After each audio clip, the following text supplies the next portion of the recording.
मध्य प्रदेश की 4 बड़ी खबरें। तो सबसे पहले देखिए यूपी में सीएम डॉक्टर मोहन यादव ताबड़तोड़ प्रचार कर रहे हैं और इसी सिलसिले में आपको बता दें आज यूपी, बिहार और झारखंड के दौरे पर रहेंगे सीएम मोहन यादव, जहां वो बीजेपी प्रत्याशियों के पक्ष में माहौल बनाते दिखेंगे। तो दूसरी बड़ी खबर एमपी के बहुचर्चित नर्सिंग कॉलेज घोटाले मामले से जुड़ी है। मध्य प्रदेश नर्सिंग काउंसिल ने सुटेबल कॉलेजों की लिस्ट जारी कर दी है, जिसमें फर्जीवाड़ा करने वाले संस्थानों के नाम भी शामिल हैं। तीसरी खबर है भिंड से, जहां कलेक्टर संजीव श्रीवास्तव का रेत माफियाओं के खिलाफ बड़ा एक्शन देखने को मिला है। भारोली गांव में कलेक्टर ने छापा मारा। और चौथी खबर है मौसम से जुड़ी, दिन ब दिन गर्मी का प्रकोप बढ़ रहा है और ऐसे में क्या अपडेट्स है, कब तक राहत मिल सकती है, इस पर भी अपडेट्स देंगे आपको। और चलिए खबरों में आगे बढ़ेंगे। मध्य प्रदेश सरकार की बड़ी पहल सामने आई है। मध्य प्रदेश में defence innovation and development wing के गठन की तैयारी है। डिफेंस सेक्टर के उद्योग लगेंगे, एक्सपर्ट भी होंगे तैयार। सीएम डॉक्टर मोहन यादव ने डिफेंस विंग का काम आगे बढ़ाने के निर्देश दिए हैं। मैप कॉस्ट और टेरिटोरियल आर्मी के बीच करार हो चुका है। तो मध्य प्रदेश सरकार बड़ी पहल करने जा रही है। मध्य प्रदेश में defence innovation and development wing के गठन की तैयारी है। डिफेंस सेक्टर के उद्योग लगेंगे, एक्सपर्ट भी तैयार होंगे। सीएम डॉक्टर मोहन यादव ने डिफेंस विंग का काम आगे बढ़ाने के निर्देश दिए हैं। मैप कॉस्ट और टेरिटोरियल आर्मी के बीच करार हो चुका है। और इसी खबर पर हम और ज्यादा बातचीत करेंगे। हमारे साथ भोपाल से ब्यूरो चीफ श्याम सिंह तोमर जी लाइव जुड़ गए हैं। श्याम जी, मध्य प्रदेश सरकार एक बड़ी पहल करने जा रही है। Defence innovation and development wing के गठन की तैयारी है अब प्रदेश में।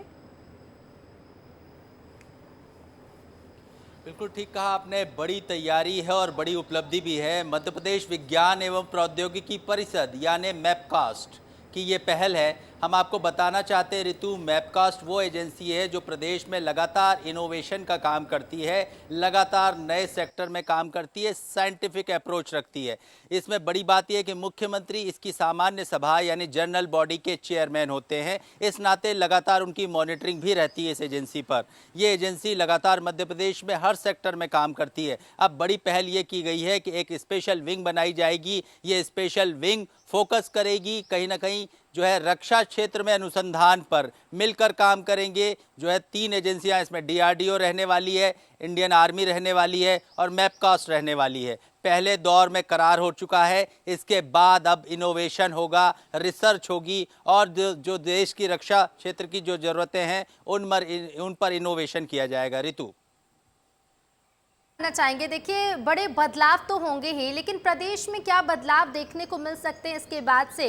प्रदेश के युवाओं को क्या इसका कोई फायदा मिल सकेगा, जनता को इसका किस तरह से फायदा मिल सकेगा और क्या कुछ तस्वीरें बदलेगी मध्य प्रदेश की?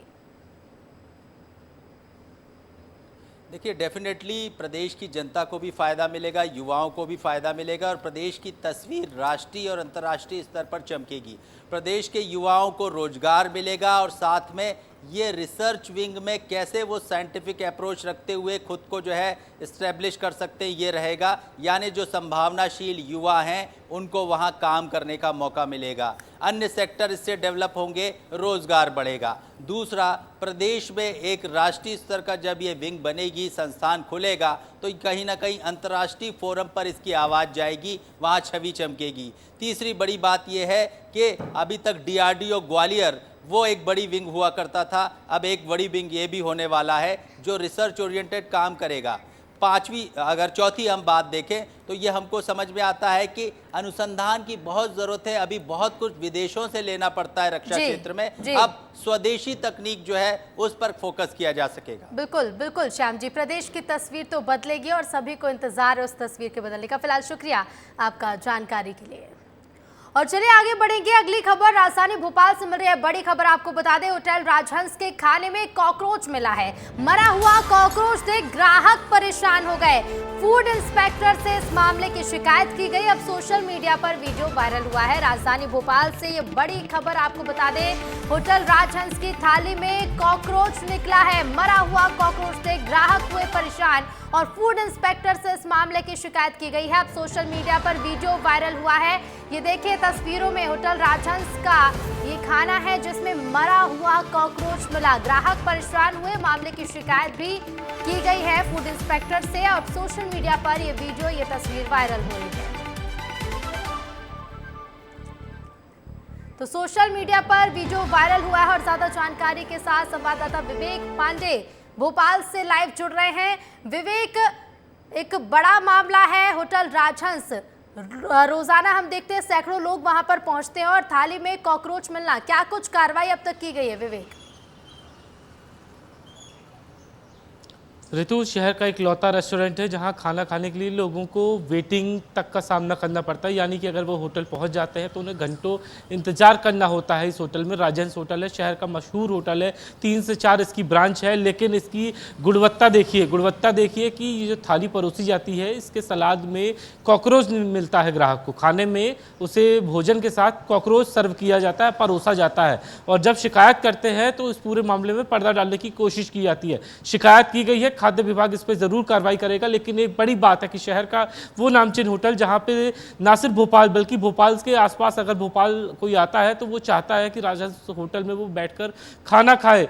उससे 190 से लेकर 200-250 रुपए तक वसूल किए जाते हैं। लेकिन जहां तक उसकी गुणवत्ता का सवाल है तो आप देखिए कि उसकी थाली में कॉकरोच मिलता है। तो ये एक बड़ी लापरवाही है होटल की। जब इतना नेम फेम होने के बाद भी अगर ये गुणवत्ता सुधरती नहीं है तो ऐसे होटलों पर कार्रवाई करनी चाहिए और खाद्य विभाग जरूर कार्रवाई करेगा। क्योंकि ये पूरा वीडियो अब सोशल मीडिया पर वायरल हो रहा है। क्योंकि जो व्यक्ति खाना खाने गया था उसे सलाद में कॉकरोच मिला, उसके बाद भी होटल प्रबंधक मानने से इनकार करते रहे कि ये थाली में कॉकरोच नहीं है। जब पूरा हंगामा मचा, लोग परेशान हुए, पैनिक हुए कि आखिर इतने नामचीन होटल में वो जब पैसे देकर खाना खा रहे हैं तो ऐसे में उन्हें कॉकरोच जब मिल रहा है तो फिर उनकी सेहत पर भी सवाल उठता है। और जब इस पूरे मामले को लेकर शिकायत की गई है खाद्य अधिकारी पे, उन्होंने तर्क दिया है कि इस पूरे मामले की जांच कराई जाएगी और होटल के प्रबंधक के खिलाफ कार्रवाई की जाएगी। और सबसे दिलचस्प बात आपको बता दूं कि शहर में इनके कई सारे आउटलेट चल रहे हैं। लेकिन उसके बाद भी जब लोग वहां खाना खाने के लिए जाते हैं तो उन्हें कॉकरोच मिलता है। यानी कि उनकी सेहत के साथ खिलवाड़ किया जाता है। जहां पे स्वच्छता के नाम पर टैक्सेस लिए जाते हैं और मोटी रकम वसूली जाती है। और क्योंकि देखते हैं हम ग्राहकों से भारी रकम तो वसूली जाती है, लेकिन इस तरह से हम देख रहे हैं और लगातार हम राजधानी भोपाल में देख रहे हैं कि बीते दिनों भी खाद्य विभाग ने एक बड़ी कार्रवाई को अंजाम दिया था। किस तरह से जांच चल रही है, क्योंकि बेहद जरूरी है कि गुणवत्ता की जांच की जाए। देखिए, लोगों की सेहत से जुड़ा हुआ मामला है। अगर लोगों को खाने के साथ कॉकरोच परोसा जाए तो यानी समझ लिए कि होटल की लापरवाही कितनी ज़्यादा है कि उसे इस बात का इल्म ही नहीं है कि वो जिस ग्राहक से वो पैसे वसूल रहा है उसको खाने के लिए कॉकरोच परोसा जा रहा है। अब जब पूरे मामले का खुलासा हुआ ही है तो फिर अब कार्रवाई प्रशासन को करनी चाहिए। पिछले भी दिनों देखा गया कि सागर गैरेज जैसे कई बड़े होटलों के खिलाफ खाद्य विभाग ने सैंपल लेते हुए कार्रवाई की थी, जुर्माना लगाया था। लेकिन इस मामले में गंभीरता से पूरा ये प्रकरण लेना चाहिए क्योंकि अगर खाने के साथ साथ मरा हुआ कॉकरोच परोसा जा रहा है, जरूरी है कि अब जांच और ज्यादा बढ़ाई जाए और कार्रवाई भी की जाए। शुक्रिया विवेक आपका जानकारी के लिए। तो राजधानी भोपाल से मामला सामने आया और अब बात करेंगे मध्य प्रदेश के मुख्यमंत्री की। मध्य प्रदेश के सीएम डॉक्टर मोहन यादव आज बिहार और यूपी में हैं। सीएम डॉक्टर मोहन यादव आज बिहार के गया, उत्तर प्रदेश के आजमगढ़ और झारखंड के देवघर में जनसभा, रोड शो और बुद्धिजीवी सम्मेलन में शिरकत करेंगे। सीएम दोपहर 1:25 पर उत्तर प्रदेश के आजमगढ़ पहुंचकर रोड शो में शामिल होकर जनसभा को संबोधित करेंगे। इसके बाद शाम 5:50 पर झारखंड के लोकसभा क्षेत्र गोड्डा जिला देवघर पहुंचकर स्थानीय कार्यक्रम में शामिल होंगे। शाम 7 बजे देवघर के मैहर गार्डन में बुद्धिजीवी सम्मेलन को संबोधित करेंगे मुख्यमंत्री। लगातार CM doctor Mohan Yadav UP में प्रचार कर रहे हैं। बिहार और यूपी में आज मुख्यमंत्री के कार्यक्रम हैं। कई जगह पर चुनावी प्रचार करते हुए नजर आएंगे। तो मध्य प्रदेश के मुख्यमंत्री डॉक्टर मोहन यादव बुद्ध पूर्णिमा की पूर्व संध्या पर गया स्थित महाबोधि मंदिर पहुंचे, जहां उन्होंने भगवान बुद्ध की पूजा अर्चना की। इस दौरान मुख्य पुजारी ने उन्हें विधिवत पूजा कराई। साथ ही मुख्यमंत्री ने उसके बाद पवित्र बोधि वृक्ष के दर्शन भी किए हैं। और मुझे इस बात की प्रसन्नता है कि यशस्वी प्रधानमंत्री के नेतृत्व में हमारा सांस्कृतिक संस्थान का पुनर्स्थापना का एक महायज्ञ के समय चल रहा है। और आगे बढ़ेंगे। मध्य प्रदेश नर्सिंग फर्जीवाड़े से जुड़ी बड़ी खबर आपको बता दें। मध्य प्रदेश नर्सिंग काउंसिल ने सुटेबल कॉलेजों की एक लिस्ट जारी की है। लिस्ट में फर्जीवाड़ा करने वाले संस्थानों के नाम भी शामिल किए गए हैं। फर्जीवाड़े में गिरफ्तार हुए हैं जिन कॉलेजों के संचालक, उन कॉलेजों को भी, उन संस्थानों को भी इस लिस्ट में शामिल किया गया है। तो मध्य प्रदेश नर्सिंग काउंसिल ने एक लिस्ट जारी की है। सुटेबल कॉलेज की लिस्ट जारी की गई है। मध्य प्रदेश नर्सिंग काउंसिल ने ये लिस्ट जारी की है जिसमें फर्जीवाड़ा करने वाले संस्थानों के नाम भी शामिल हैं।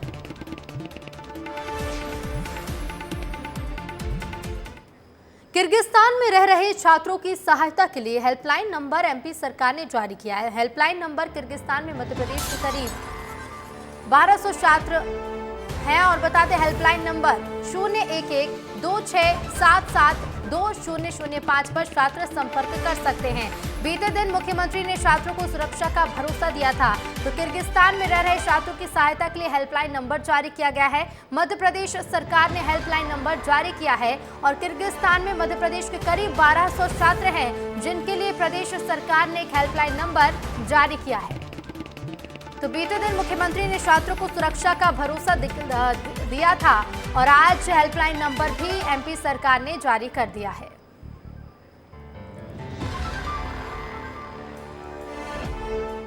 और इधर उज्जैन में महाकाल के दर्शन करने पहुंचे विधानसभा अध्यक्ष नरेंद्र सिंह तोमर। इस दौरान वो शहर के मां बगलामुखी धाम भी पहुंचे, जहां उन्होंने मां पीताम्बरा का आशीर्वाद लिया। तोमर ने हमारे संवाददाता संतोष कृष्णानी से खास बातचीत भी की। आइए सुनवाते हैं। मध्य प्रदेश की धार्मिक नगरी में कई वीवीआईपी आते हैं, कई जनप्रतिनिधि, और ऐसे में आज विधानसभा अध्यक्ष नरेंद्र सिंह तोमर आज सबसे पहले बाबा महाकाल की शरण में पहुंचे। विधि विधान के साथ बाबा महाकाल का पूजन अभिषेक भी किया। उसके बाद मां बगलामुखी के धाम में आकर उन्होंने विधि विधान के साथ पूजा अर्चना भी की है। सर, महाकाल की शरण में भी पहुंचे, बगलामुखी का भी आशीर्वाद दिया, क्या कहें? आज मैं उज्जैनी आया था, बाबा महाकाल के दर्शन हुए, हरसिद्धि माँ के दर्शन हुए, प्रतिंगरा माँ के दर्शन हुए और उनसे आशीर्वाद लिया और उनसे प्रार्थना की कि प्रभु हम लोगों पर आशीर्वाद की वर्षा करें, हमको शक्ति और सामर्थ्य दें, जिससे कि हम लोग अपने जीवन के दायित्व को ठीक प्रकार से निर्वहन करने में सफल हों। बाबा महाकाल से जीत का आशीर्वाद भी लिया है और जिस प्रकार मोदी का नारा है 400 पार, उसको लेकर क्या कहें? स्वाभाविक रूप से भारतीय जनता पार्टी नरेंद्र मोदी जी के नेतृत्व में दिन दूनी रात चौगनी बढ़ रही है। इस चुनाव में भी जनता का आशीर्वाद मिलेगा और जो लक्ष्य मोदी जी ने तय किया उस लक्ष्य को पार करेंगे। तो ये थे हमारे साथ नरेंद्र सिंह तोमर ने कहा कि जिस प्रकार मोदी जी ने लक्ष्य तैयार किया है उसी लक्ष्य को आज हासिल करेंगे और बाबा महाकाल से जीत का आशीर्वाद भी लिया है, माँ हरसिद्धि से आशीर्वाद लिया है, माँ बगलामुखी धाम में आकर माँ पीताम्बरा का भी आशीर्वाद ग्रहण किया है। मैं सिंह ठाकुर के साथ संतोष कृष्णानी, विस्तार न्यूज़, उज्जैन। इधर भोपाल में मतगणना के लिए प्रशासन ने तैयारियां शुरू कर दी हैं। 700 कर्मचारियों को ट्रेनिंग दी जाएगी। जिला प्रशासन ने पुख्ता की तैयारियां, तो 25 मई से ट्रेनिंग शुरू होगी। बता दें 4 जून को रिजल्ट घोषित किए जाएंगे लोकसभा चुनाव के, और भोपाल में मतगणना के लिए प्रशासन की तैयारियां शुरू हो गई हैं। 700 कर्मचारियों को ट्रेनिंग दी जानी है। जिला प्रशासन ने पुख्ता तैयारियां की हैं। 25 मई से ट्रेनिंग होगी। ट्रेनिंग की तैयारियां पूरी हैं और 25 मई से आपको बता दें ट्रेनिंग दी जाएगी। कलेक्टर संजीव श्रीवास्तव ने रेत माफियाओं के खिलाफ एक बड़ी कार्रवाई की है। कलेक्टर ने भारौली गांव में छापा मारकर अवैध रेत का परिवहन करते 9 ट्रैक्टर ट्रॉलियों को पकड़ा है। भारौली गांव से रेत माफिया ट्रैक्टर ट्रॉली में भरकर रेत ले जा रहे थे। बताया जा रहा है कि यहां से रेत यूपी के इटावा तक में लाई जा रही है। बड़ी कार्रवाई, कलेक्टर ने रेत माफियाओं पर एक्शन लिया है। तो रेत का अवैध परिवहन करते 9 ट्रैक्टर ट्रॉली जब्त की गई है और कलेक्टर ने इस कार्रवाई को अंजाम दिया है। भिंड से ये मामला सामने आया है। और चलिए आगे, इधर मध्य प्रदेश में भीषण गर्मी का दौर जारी है। आज भी मध्य प्रदेश के कई शहरों में पारा 45 डिग्री सेल्सियस के पार पहुंच गया है। भोपाल, जबलपुर, ग्वालियर समेत इंदौर में भीषण गर्मी पड़ रही है। मध्य प्रदेश के 16 शहरों में टेम्परेचर 43 डिग्री सेल्सियस से 45 डिग्री सेल्सियस के बीच दर्ज किया गया है। राजधानी भोपाल में बीते दिन का तापमान 43.9 डिग्री सेल्सियस दर्ज किया गया, तो रात का तापमान 30.5 डिग्री सेल्सियस दर्ज किया गया है। टेम्परेचर लगातार बढ़ रहा है। प्रदेश के कई जिलों में गर्मी का दौर देखने को मिला। भीषण गर्मी और पारा लगभग 45 डिग्री तक पहुंच गया है। 16 शहरों का तापमान 43 से 45 डिग्री के बीच है। कई शहरों का तापमान 45 डिग्री के पार पहुंच गया है। तो मध्य प्रदेश में भीषण गर्मी का दौर इन दिनों देखने को मिल रहा है और लोगों को परेशानियों का सामना करना पड़ रहा है। बता दें कि भीषण गर्मी कई जगह पर जानलेवा भी साबित हो रही है और इसके साथ ही लोगों के स्वास्थ्य पर भी बुरा असर डाल रही है। ग्वालियर रेलवे स्टेशन पर गश्त खाकर गिरा एक यात्री, मौके पर ही यात्री की मौत हो गई। बता दें हीट स्ट्रोक से मौत की आशंका जताई जा रही है। एक बड़ी खबर आपको ग्वालियर से बता दें, रेलवे स्टेशन पर गश्त खाकर यात्री गिर गया और मौके पर ही यात्री की मौत हो गई। इस यात्री की मौत का कारण हीट स्ट्रोक जैसी आशंका जताई जा रही है। तो ग्वालियर से मामला सामने आया। ग्वालियर क्योंकि मध्य प्रदेश में देखिए भीषण गर्मी का दौर जारी है और मध्य प्रदेश के ग्वालियर चंबल क्षेत्र में इन दिनों गर्मी जानलेवा साबित हो रही है। टेम्परेचर 45 डिग्री के पार है और ग्वालियर रेलवे स्टेशन पर गश्त खाकर गिरे यात्री की मौके पर ही मौत हो गई। और आसमान से बरसती आग के बीच जबलपुर वासियों को राहत देने के लिए नगर निगम ने एक नया प्रयोग किया है। जबलपुर शहर में नागरिकों को चिलचिलाती धूप से राहत प्रदान करने के लिए निगम आयुक्त प्रीति यादव ने एक नई पहल शुरू की। शहर के प्रमुख चौराहों पर डिफोगर मशीन लगाई गई है जिससे लोगों को बड़ी राहत मिल रही है। शहर के विभिन्न चौराहों तीन पत्ती, छोटी लाइन, सिविक सेंटर, ब्लूम चौक, मालवीय चौक, राजीव गांधी चौक, बंदरिया तिराहा, SBI चौक, ISBT, दीनदयाल चौक में लोगों को राहत देने के लिए निगम ने खरीदी गई डिफोगर मशीन लगाई है और हर दिन दोपहर के समय यह मशीन चलाई जाएगी जिससे लोगों को इस चिलचिलाती धूप से कुछ राहत मिलेगी। आसमान से बरसती आग के बीच जबलपुर नगर निगम ने आम लोगों को राहत देने के लिए एक अनोखा प्रयोग किया है। इस समय मैं उसी प्रयोग के सामने मौजूद हूं और ये मशीन जो आप देख रहे हैं ये डिफॉगर मशीन कहलाती है और जिसके जरिए पानी की बौछारें आम आदमी के ऊपर डालने की यहाँ पर कोशिश की जा रही है। और चूंकि 42 डिग्री के तकरीबन तापमान जबलपुर में पहुंच चुका है, दोपहर के वक्त लोग घरों से निकलते हैं लेकिन परेशानी होती है बहुत ज्यादा और जिसकी वजह से इस तरह के प्रयोग से कम उन्हें कुछ सेकंड्स के लिए तो राहत मिल जाएगी और वो कम से कम अपनी राहत। इस समय देख सकते हैं कि जो मशीन लगी हुई है ये तीन पत्ती चौराहे पे लगी हुई है और यहाँ पर जो लोग आ रहे हैं जा रहे हैं वो यहाँ पर खड़े हुए हैं। और क्या कितना राहत बड़ी चीज है, बहुत राहत मिल रही है सर। बहुत धूप, बहुत गर्मी है। काफी अच्छा है, बहुत अच्छा काम है। कम से कम पब्लिक को थोड़ा सा राहत मिल रही है, ठंडापन लग रहा है इधर पर। देखिए पब्लिक को राहत है, लोग मजे भी ले रहे हैं, पूरे तरीके से भीग रहे हैं यहाँ पर। हालांकि ये बीमार करने वाली भी चीज है क्योंकि इतना ज्यादा अगर भीगेंगे तो लू लगने की संभावना होती है।